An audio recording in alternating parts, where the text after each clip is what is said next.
Hi, everyone. I'm Maggie McGrath, senior editor at Forbes. On Sunday, Israeli War Cabinet member Benny Gantz announced his resignation from the emergency war government. This produced shockwaves across the media, and here to explain more is Dr. Jonathan Schanzer.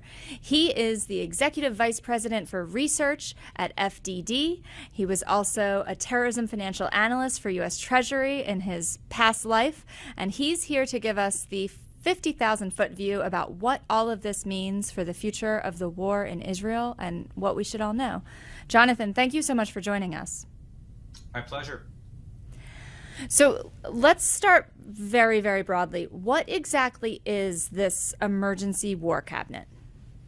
Sure. Well, there are actually three people that are making, or that have been making, the major decisions in this war. There has been a unity government, which is a much wider patchwork of politicians that joined the government in the aftermath of 10/7 to project a certain amount of unity. But there have been three people that have been making the decisions. The first, no surprise, that's Benjamin Netanyahu, the Prime Minister of Israel. The second, probably also no surprise, and that's Yoav Gallant. He's the Defense Minister. But they brought in the former Chief of Staff of the Israel Defense Forces, a guy by the name of Benny Gantz. He controls somewhere around 8 seats out of the 120 in Israel's legislature in the Knesset. He does not make up a huge component of the government, but his participation in that war cabinet was seen as perhaps a means to legitimize the decisions that were being made, that it was maybe a reflection of the center left, or maybe just the center of Israel. And he, about a month and a half ago, came out and said that he was demanding of Netanyahu that he needed to see a plan for the end state in the Gaza Strip. He needed a plan for how to defeat Hamas, and he needed a plan for how to get the hostages home. He did not get that after several weeks of waiting. He didn't get a satisfactory answer. In the meantime, there were signs that he was working perhaps more closely with the White House against the Netanyahu government, or perhaps against Netanyahu himself. He was invited to Washington last month. He came actually over the objections of the Prime Minister, who was clearly and visibly unhappy about all of this. And then several weeks later, we see his announcement. One last thing I'll just note is that he was actually supposed to make his announcement on Saturday, but that was the day that Israel went in and saved those 4 hostages in that daring rescue operation. And so, in other words, when Gantz was about to make his announcement, it was overtaken by events. It was not the day for him to make a major announcement like that. It was going to be overtaken by the headlines. So he postponed it by a day. But the end result was the same. We knew that he was going to do this. And so now there's an open question about whether someone else will come in and be part of these war cabinet deliberations. And then I think there's also the bigger question, which is, will the Netanyahu government begin to unravel? So far, the polls show that Gantz is the one that has lost the support of the Israeli public, not Netanyahu. But of course, again, that comes amidst this daring rescue operation that undeniably lifted Netanyahu. The question is how long it keeps him up in that higher number range, or whether we begin to see that support flag over time as people begin to forget about that rescue operation. So Gantz had said last month that he wanted to see a plan for the hostage release and basically a plan to end the conflict in Gaza, and he did not get that. What does his resignation mean for the future of this war in Gaza? Or what do you think it means? Actually, very little, I think, at least for the short term. Medium term, long term, we don't know. But I think it's fair to say that the Israeli people are defiant right now. They're getting a lot of pressure from the U.S., from the UN, from the International Criminal Court, from the International Court of Justice. There is really a well-coordinated campaign right now to try to force Israel to stop fighting a war that it neither started nor wanted. But the Israeli public wants to finish off Hamas. They don't want to let this terrorist group continue to exist in the Gaza Strip and to be able to rebuild its capabilities to be able to attack again and to kill 1,200 people, as we saw happen on 10/7, or to be able to kidnap 240 people, as we saw that happened on 10/7. So the Israeli public is basically with Netanyahu. Now, that doesn't mean that he as a person is as wildly popular as some might think. I think he still has baggage, and any leader that's been around for as long as he has, he's going to have his detractors. But the Israeli public is not interested in capitulating, and they're not interested in bending a knee, not to the United States, not to the UN, not to anybody, when it is their security that is at stake here. And so I think it's for that reason that Gantz may have miscalculated. It could be the beginning of the unraveling. It could be. But at least for right now, short term, we really don't have any indication that this government is that much less stable. I do think, though, that Netanyahu is going to have some tough choices about who he brings in to replace Gantz. If the idea is to bring in somebody with the kind of credibility that Gantz had as a former chief of staff of the army, that's going to be harder to replace. I think there are fewer and fewer people of his ilk that have the ability to step into that role, and that may be something that Netanyahu misses. But again, I don't see the Israeli public bending here a whole lot on the question of the war aims itself. You referenced the polling, which I think is really interesting, because prior to Gantz's resignation, there had been some reports suggesting he was popular enough to mount a real challenge in an election, a challenge against Netanyahu. Does that still hold? Could he still, in an election, become the next prime minister of Israel?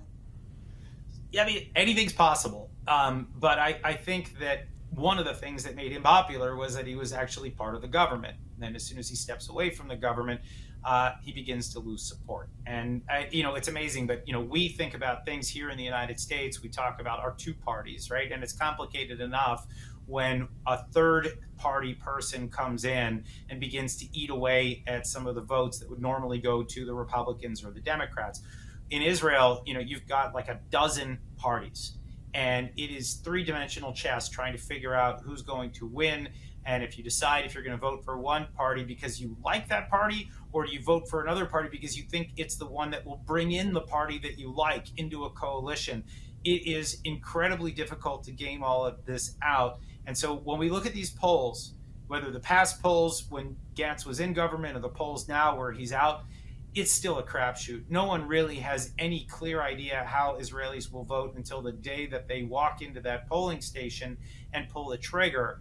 The last thing I'll just say on the politics is there's actually a new party that's being formed right now in Israel, and it includes the former head of the Mossad, a guy by the name of Yossi Cohen, who is incredibly popular and charismatic and good-looking. We have Naftali Bennett, the former prime minister of Israel, who served for a year in between Bibi's terms, and a number of other potentially very powerful figures that have been in the Israeli political arena for quite some time. They're going to start pulling in numbers, but no one has any idea whether they will pull enough. Again, once those polling stations open, people start making some interesting decisions. This is not anything remotely close to what we deal with in the US. It's far more complicated, and I never try to predict who's going to win anything in the Israeli elections. And a lot of the time, as we've seen in the past, they actually end up being a draw, right? Where the Israelis go to the polls and the numbers are inconclusive and they have to go do it again. Well, it'll be interesting to see how this one starts to play out. But right now, there is nothing forcing the Israelis to go to elections. Right now, all of this is just sort of idle chatter until someone else decides to depart the coalition, and that's not happened yet. In his resignation, Gantz did suggest or maybe push for an election in the fall, and we saw on Saturday night, after the news of the hostages, the 4 that had been rescued, there were protesters that filled the streets in Tel Aviv and Jerusalem, some in support of a deal for further hostage release, but others calling for an election. Are these calls for elections a distraction from the broader conflict and the push for a ceasefire? Well, it's interesting. In the 10 months leading up to the 10/7 attacks of last year, there were protests like these, massive protests out on the streets, people calling for Benjamin Netanyahu to resign. primarily because he was actually trying to reform the judiciary. He was trying to overhaul it in ways that felt anti-democratic to a large number of Israelis. I believe that in many ways, those protests actually yielded the 10/7 attacks. I'm convinced that the enemies of Israel were watching the unrest, and they were thinking that this was actually an ideal moment to attack. And so when we see these large protests coming out into the streets again, I do think it's a distraction. I do think that it gives the enemies of Israel a sense that perhaps there's another opportunity, that the Israeli people are divided, that they are split over their own leadership, let alone what the way forward would be for victory in Gaza or in any of the other fronts that have opened that Israel is fighting on. And there are, by the way, 6 or 7 of those by my count right now. And so, yes, I think that it could be a distraction. It could undermine the stability of the government. But, I think we need to acknowledge something here, that Israel is a democracy, a vibrant one. And the people obviously have a right to go out and protest, whether there's a war or there isn't a war. And if they have strong opinions about their leadership, they have every right to express it. We just need to keep a close eye on the way in which these things are interpreted by some very vicious enemies of Israel. Jonathan, you mentioned the path forward, and of course today, U.S. Secretary of State Antony Blinken is in Israel, his 8th trip. He's pushing for a ceasefire deal. The UN Security Council approved that deal on Monday.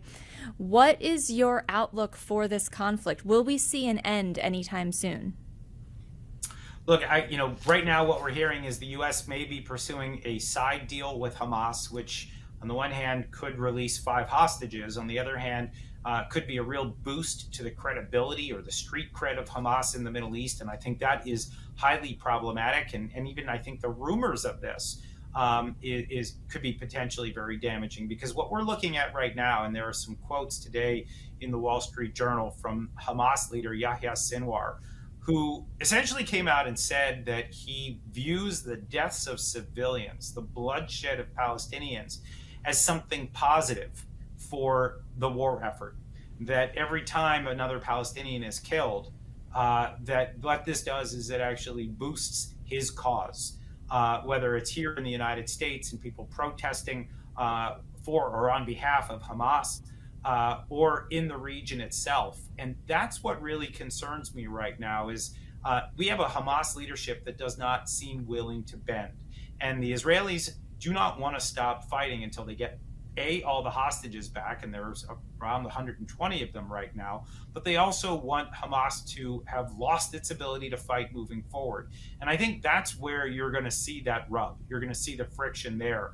Hamas believes that it's winning this war because of the terrible PR that Israel is incurring and the pressure that is being placed on Israel by actors across the international system. And so if they think they're winning, and the Israelis know that they have the military capability to end this war, and the only thing stopping Israel from doing that is the international community, you can get a sense we're kind of at a 3 or 4-way stalemate here. And so I think that the odds of that ending anytime soon are low. But then there's the other part of it, and I did already mention that there's 5 or 6 or 7 different fronts that have already been opened.